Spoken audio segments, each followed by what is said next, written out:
जनसाधारण प्रमुख रास्तार रही विपदपूर्ण सुखिला गछ।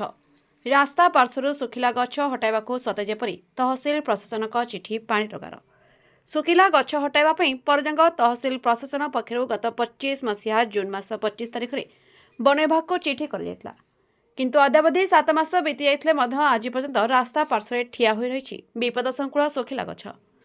कथार अच्छी जेमिति एपरी दृश्य देखी न देखला भली नीरव द्रष्टा साजते वन विभाग अधिकारी बाबू मैंने।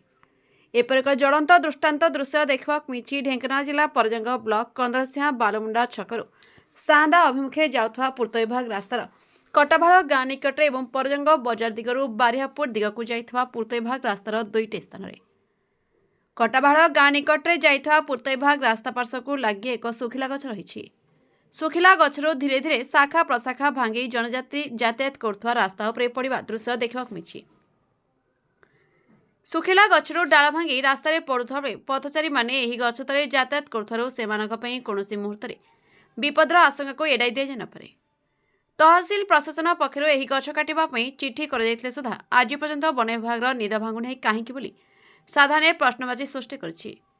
सेहीपरि परजंग बजार दे जाइथवा पूर्त विभाग रास्तार डिहडोल छक निकटे गोटे सुखिला गछ रही था एही रास्तार बारिहापुर कनकदुर्गा मंदिर निकटरे गोटे सुखिला गछ रास्ता पार्श्व रही दृश्य देखा मिली।